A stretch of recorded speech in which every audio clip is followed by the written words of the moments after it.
Good evening. It's the biggest bill Parliament's ever seen, with 50,000 pages of inch-by-inch detail. In the last hour, the government's published a so-called hybrid bill to get the first phase of the High-Speed 2 rail project up and running. Well, phase one of the £50 billion rail line would link London to the Midlands, but it would cut through the countryside in Oxfordshire and Buckinghamshire, including ancient woodlands and areas of scientific interest. The bill spells out exactly what ministers want to build, with the bulk dedicated to the impact HS2 would have on the environment. From Westminster, Alison Mackenzie reports. HS2! HS2!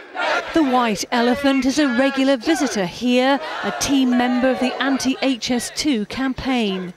Today, the first reading of what's called a hybrid bill. High-speed rail London to West Midlands bill. 50,000 pages of documents outlining the route through countryside in Buckinghamshire and Oxfordshire on its way north to Birmingham. But the detail, the ambition, does not impress these protesters from Buckinghamshire. From a personal level, it goes very close to my house, but I think from the environmental level, it's a huge blight on the whole of Buckinghamshire. In our area, we have the Colne Valley Regional Park, and the line is going straight across the centre of the regional park, effectively dividing it in two, a massive viaduct.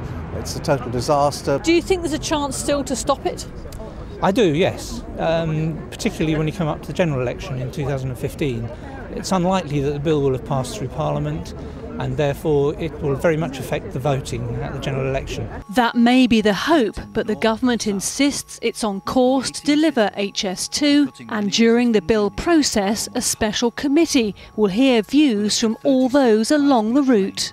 We believe we have done more, I think, than any other project of this kind ever to mitigate the effects. We've got lots of cuttings, we've got lots of tunnels, we've made sure that sensitive areas are avoided where possible. So, we believe we've done what we can to ensure that this can be done with the minimum of environmental and community impact, but certainly this committee will listen to what people have to say. There will be lots to listen to. We've been campaigning for so many years now in Buckinghamshire about the devastation this train is going to cause to our area, wrecking the valley with a viaduct carrying 200-mile-an-hour trains every 2 or 3 minutes. Absolutely crazy, a complete waste of money. And this is only day one. Well, we can now cross live to Alison Mackenzie at Westminster. Alison, as you said, the aim is to get this bill signed off before the end of this Parliament, isn't it? So when could we see work begin? Well, the government would like it to start very soon after the next election. Of course, that does depend on it getting voted through. Let's look at the weight of the task ahead of them. This is just the explanatory notes for the bill today. Add to this some, 10, 15, 50,000 page volume of maps, routes, discussion documents, all that to get through, and there is limited time.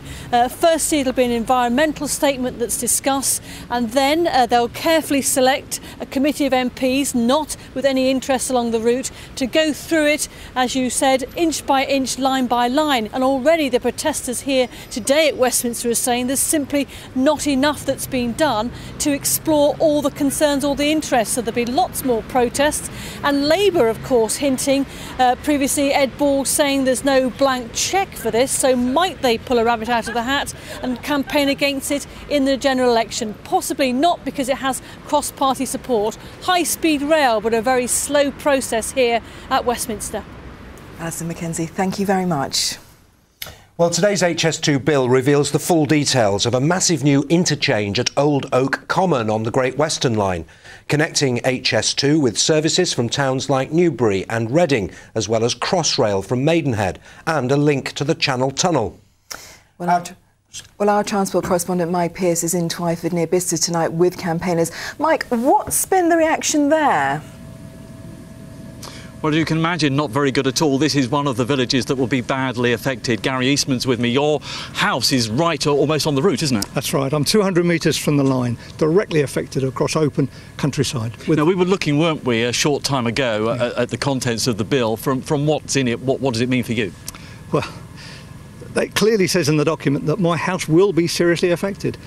The extent yet we don't know. I haven't had time to view the documents and see what they're going to do in terms of mitigation. And it's not just me, it's the whole village that's badly affected by this. So what is line. the strength of feeling on this? Oh, massive. The village, we've been fighting this for 3.5 years now. the village is hugely affected. At the moment, we can't see that the government will give any compensation to any of us, and that's the bad news. Roger, you're from the parish council here. What's your reaction? Well, I share Gary's views. We are devastated by the news. We have had 5 incredibly well-attended public meetings over the last few years. We have very little confidence, unfortunately, that we are going to be treated fairly. All the evidence suggests that we are going to have a very, very hard time over the next 7 or 8 years. And briefly, the groundswell of support here for your campaign? Well, if I can tell you that our village hall was packed out and there were people standing outside at public meetings, so we have had 200 or 300 people turning up for meetings from here and from other villages around. OK, so as you can see there, the fight does go on, but there are now some 700 people actually working for High Speed 2, preparing today's bill and the whole project, and I've been talking to some of them. It's one of the most controversial projects the country has ever seen. In the middle of the HS2 row, hundreds of workers now employed to design, develop and consult on it. There's a lot of screening work, you know, tree planting, landscaping, all those sorts of things are all going on. Impacts to ancient woodland, you know, we're dealing with those, you know, there's a lot of sort of planting schemes. Mark Bailey, a committed environmentalist, is one of them. He lives in Princes Risborough and used to work for the scheme's public enemy number 1, Buckinghamshire County Council. As an environmentalist, you can either do one thing, you can chain yourself to trees, or you can actually get involved in a project like this and actually make a difference. And if I can make a difference working on a project like that, then I think I've actually done something that I should be very proud of. So that's why I work for HS2. Community liaison man Peter Fry and engineer Joanne Chow are 2 more of HS2's growing workforce. So this could potentially be one of the most important hub stations that we've got in the UK, which could kickstart the most phenomenal regeneration into this local area. They're taking a look at what will become a massive interchange, connecting services with Heathrow, Great Western, Crossrail and the Channel Tunnel. A lot of people all the time who are very negative and against this project. How does that make you feel? It makes me feel as though we have to report that back. We have to do something about it. We have to take people's concerns and see what we can do with them. That's the whole point of my job, is to actually communicate back to the organisation what it is that local people are telling us and how we can do something about that. How can we take that forward? How can we take this intelligence forward and actually mitigate some of the problems that they perceive that we're going to be causing? Is it something you enjoy? Absolutely, yeah. Wouldn't be doing anything else. The scheme, it's claimed, will boost the economy by billions and help create 100,000 jobs. Many say they're used to negative comments, having worked on projects like the Olympics. Before it all happened, we have a lot of negativities in the press, but when it all happened, then people said it works very well and it's all working amazingly. So I think there's always 2 sides of the coin. Some people are negative about it, but they're supporters, and we have ambassadors out there to talk to people about the great job we're doing. So, Mike, what happens now?